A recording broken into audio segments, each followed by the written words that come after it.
अभी तो शुरुआत है, बस ये खाने की खाओ, ये इधर देखो भाई हमारे।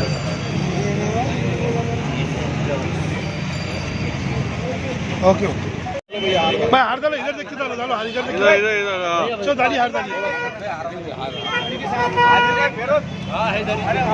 चलो डालो चौधरी इधर रहो ना यार। चलो आओ, ये सामने से जाओ, डालो हार डालो, थोड़ा इधर देखिए, हार डाल सब आ जाइए एक जगह, चलो ओके।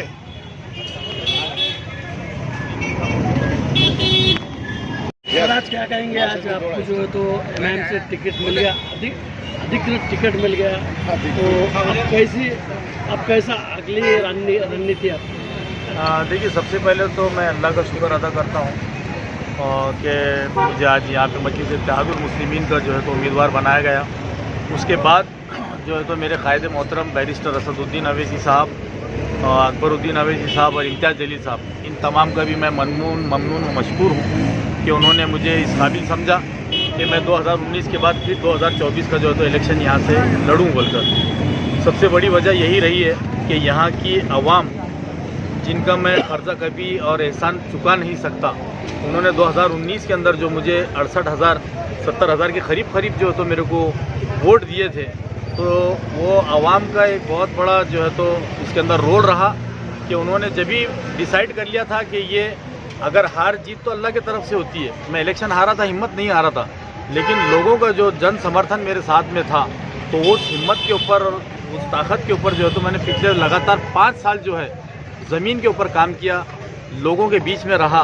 तो आज सबसे बड़ी वजह वही रही कि लोगों ने जो है तो मुझे जो है तो उसी टाइम में सेलेक्ट कर लिया था कि आप हमारी नुमाइंदगी कर सकते हैं, आप हमारे लिए जो है तो बेस्ट ऑप्शन है।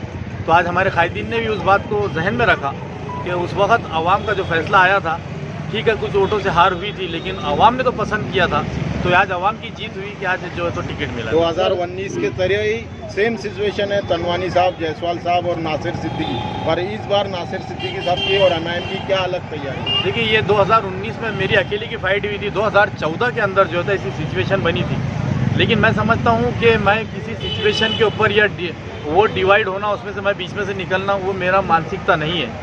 मेरा ये है कि मैंने जितने भी उम्मीदवार हैं उन सबसे ज़्यादा वोट लेके मैंने जीतना चाहिए, और वो इसलिए पॉसिबल है कि मुझे पता है कि मुझे सारे समाजों का जो है तो सपोर्ट मिल रहा है।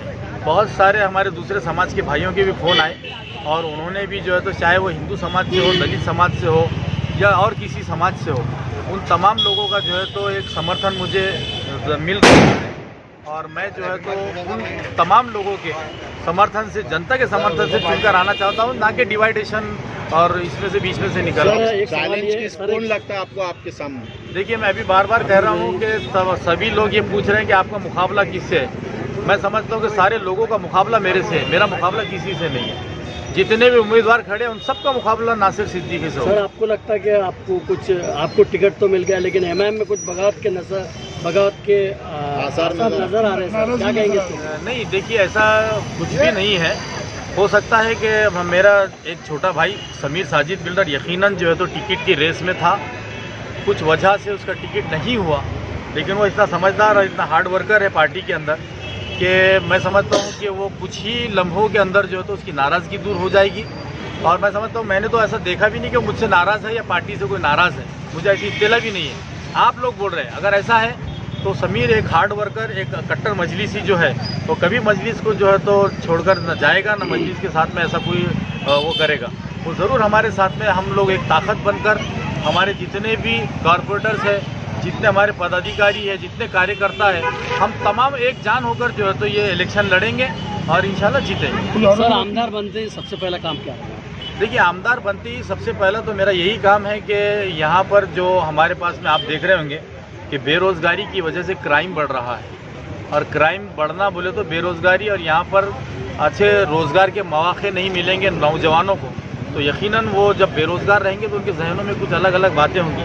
तो हम चाहेंगे कि सबसे पहले तो बेरोज़गारी को जो है तो दूर करने के लिए, उसके बाद में सुरक्षा एक इशू बन चुका है आज पूरे हिंदुस्तान में, तो सुरक्षा को हम किस तरह से पुख्ता कर सकते हैं, मजबूत कर सकते हैं सारे लोगों की, उसके ऊपर काम करेंगे।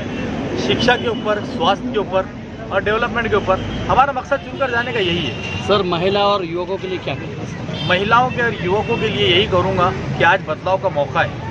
आप नई लीडरशिप को आगे देंगे तो वो जो पुरानी, जो पहले से पहले 20 साल पहले वाली चलती थी, खान या बान, औरंगाबाद, संभाजी नगर और जो है तो हनुमान चालीसा या अजान, ये सारी चीज़ों को भूलकर हमको एक नया हिंदुस्तान, डेवलप हिंदुस्तान, तंदुरुस्त हिंदुस्तान, एक अच्छा हिंदुस्तान बनाना है। तो हम तमाम लोगों को जो है तो इसके अंदर मिलजुल कर काम करना पड़ेगा और अच्छी लीडरशिप को आगे चुनकर भेजना पड़ेगा। यकीनन मुझे एक मौका अगर यहाँ की जनता ने दी तो यही बताऊंगा कि सारे समाजों के लिए कैसा काम किया जाता है। ठीक, शुक्रिया सर, बहुत बहुत। आने वाली है या वेटिंग में, लेकिन होता ऐसा है कि हमारे साथ सियासी नाइंसाफियाँ बहुत हुई। जैसा कि आपने देखा स्पोर्ट्स यूनिवर्सिटी, जिसके अंदर कम से कम 20 से 25 हज़ार नौजवानों को यहाँ पे रोजगार लगने वाला था, ये फडणवीस साहब ने उठाया, नागपुर को लेकर चले गए। एक लॉ का जो बहुत बड़ा कॉलेज आने वाला था, वो उठा के उन्होंने पूना में लेकर चले गए। तो ऐसी कई जो चीज़ें हैं रोजगार से हमारे रिलेटेड है, वो आजकल जो है तो हमारे मराठवाड़ा के लीडरशिप ने कभी यहाँ लाने की कोशिश नहीं की। तो हमारा तो मुद्दा यही है कि हम लोग मराठवाड़ा की जनता के लिए लड़ेंगे, क्योंकि ये लोग, बहुत सारे लोग जो है तो यहाँ से गुजरात को बहुत आबाद करना चाह रहे हैं, महाराष्ट्र के नौजवानों को रोजगार से महरूम करना चाह रहे हैं। तो हम चाहेंगे कि महाराष्ट्र का पूरा नौजवान रोजगार से जुड़ा रहे, ताकि जो तो क्राइम के अंदर हिस्सा ना हो उनका। लाड़की बहन के बारे में आपको मैंने लाड़की बहन के बारे में बोला उनको कि भाई ये जनता का पैसा है, उनके बाप के पैसों से, उनके बाप के घर से नहीं लेकर आए, ये हमारे टैक्स का पैसा है, उन्होंने दिए तो कोई एहसान नहीं करे हमारा। लेकिन वो इतना रिस्पांस नहीं दिया, तो हमारा यही इरादा है कि अगर यहाँ की जनता हमको चुनकर देती है तो ऐवानों में जाकर यही बात करें कि इसके खिलाफ ऐसे कानून बनाए कि किसके बाप की भी हिम्मत ना हो कि हमारे नबी सल्लल्लाहु अलैहि वसल्लम के बारे में शान में गुस्ताखी हो। हम तो ये भी चाहते हैं कि दूसरे धर्म के जो महापुरुष हैं, उनके जो भी मानने वाले लोग हैं, उनके बारे में भी ये बात ना हो। इसलिए सबसे सख्त कानून ऐसा बनाया जाए कि किसी के अंदर हिम्मत ना हो कि किसी भी बड़े आदमी के ऊपर या किसी हमारे पैगंबर के ऊपर या किसी और के ऊपर भी हो, ये लोग ऐसे जो लुच्चे और लफंगे जो मार्केट में बाबा रामगिरी महाराज के जैसे और नीतीश राणे के जैसे गुंडे मवाली जो है, तो इनके ऊपर कहीं ना कहीं लगाम लगाने के लिए इंशाअल्लाह ताला अगर यहाँ की आवाम ने हमें चुनकर भेजा, अगर वो सभागृह में आ गए तो फिर ये आप लोगों को वही पता चलेगा कि आपने कैसे शेरों को चुनकर भेजा है। तो मैं समझता हूँ कि उन लोगों का हिसाब किताब अगर गवर्नमेंट नहीं की तो इन लोगों का हिसाब किताब हम वहाँ जाकर करेंगे। इंशाअल्लाह। लाडली बहन योजना के ऊपर आपकी क्या भूमिका रहेगी? देखिए, लाडली बहन योजना जो है वो सीधा जो ऐसा बोलना है कि आज सुप्रीम कोर्ट ने भी उसके ऊपर ऑब्जेक्शन उठाया और सुप्रीम कोर्ट ने सीधा ये कहा कि ये जो योजना है, ये इलेक्शन के वक्त जो पैसा बांटा जाता है, सीधा ऐसा हो रहा है कि ये इनडायरेक्टली उनके अकाउंटों में जा रहा है। तो जनता से मैं ये अपील करूंगा कि आपको लाडली बहना का जो गवर्नमेंट ने पैसा दी है, उनके बाप की जेब से नहीं दी, ये सरकारी पैसा है। ये जो आप और हम जो है तो टैक्स भरते हैं, ये वो पैसा है। अगर ये उसका एहसान जता रहे हैं तो उनको जूते चप्पल से मारना चाहिए लोगों ने, क्योंकि उन्होंने उनके घर से नहीं लेकर आए, मुख्यमंत्री ने कोई प्रॉपर्टी बेचकर नहीं लेकर आया, या उनकी गाड़ी घोड़ा या उनका फ्लैट बेचकर नहीं दिए। ये सरकारी पैसा है, हमारे टैक्स का पैसा है, इसलिए उसके ऊपर जनता का ही अधिकार है। तो लोगों ने ये नहीं समझना कि इन्होंने हमारे ऊपर कोई एहसान किया। इन्होंने जो गलतियाँ की उसको सामने रखते हुए इनको कुर्सी से कैसा और सत्ता से बाहर कर सकते हैं, ये सोचना चाहिए। अभी देखा जा रहा है सर कि अभी जितने कैंडिडेट जो पार्टियों ने दिए हैं, तो जहाँ तक उसके कैंडिडेट ऐसे हैं कि उनके फेवर में मुस्लिम मतदाता भी बहुत सारे हैं। इस पर आप क्या कहेंगे? अभी सर प्रदीप जायसवाल है, किशन चंद तनवानी है।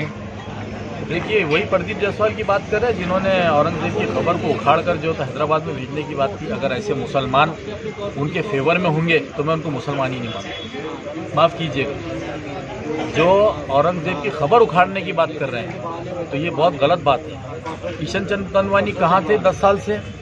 किसकी खिदमत की? कौन सा वर्क है उनका डेवलपमेंट का? कहाँ है फील्ड के ऊपर हो? जनता सब जानती है, चाहे हिंदू हो, मुसलमान हो, दलित हो, क्रिश्चियन हो, सिख हो, ईसाई हो, ये सारे लोग मेरे से भी कांटेक्ट में है, मेरे भी बहुत अच्छे उनसे रिलेशन है। और मैं समझता हूँ कि सारे समाजों का जो है मेरे को जो तो एक सपोर्ट मिलने वाला है और साथ मिलने वाला है। तो इंशाल्लाह मैं ऐसी उम्मीद करता हूँ कि इस मर्तबा जो है तो चुनकर ज़रूर जाएंगे।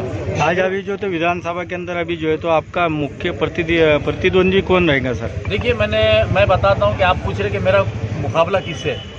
मैं आपको खुला खुला कह रहा हूँ कि सबका मुकाबला मेरे से, मुकाबला मेरा किसी से नहीं। आखिरी सवाल, जनता से क्या अपील करेंगे सर? मैं जनता से यह अपील करूंगा कि आने वाली 20 तारीख को जो है तो ज़्यादा से ज़्यादा वोट के अंदर हिस्सा लें, क्योंकि जितनी वोटिंग करेंगे और आप जो है तो सत्ताधारियों को बाहर करने की कोशिश करेंगे तो मैं समझता हूं कि उतना बेहतर रहेगा, क्योंकि इनकी गलत पॉलिसियों की वजह से आज सारे लोग परेशान हैं। तो जनता से यही अपील करूंगा कि डेवलपमेंट के मुद्दों के ऊपर करें, ना कि हिंदू मुसलमान, खान या बान, हनुमान चालीसा या अजान, या ऐसे मुद्दों के ऊपर इलेक्शन नहीं होना चाहिए। हम क्या देने वाले हैं जनता को आने वाले वक्तों के अंदर, हमारी नई जनरेशन को, इसके ऊपर बात करेंगे हम इंशाअल्लाह। मतलब आपका जो है तो आप विकास के मुद्दे पर इलेक्शन लड़ रहे हैं? यकीनन विकास के मुद्दे के ऊपर मैंने आपके कहा, शिक्षा, सुरक्षा और जो है तो ये इसका समाधान होना चाहिए, कानून के ऊपर आंच नहीं आना चाहिए, ये सारे मुद्दों के ऊपर हम इलेक्शन लड़ेंगे। बेरोजगार तरुण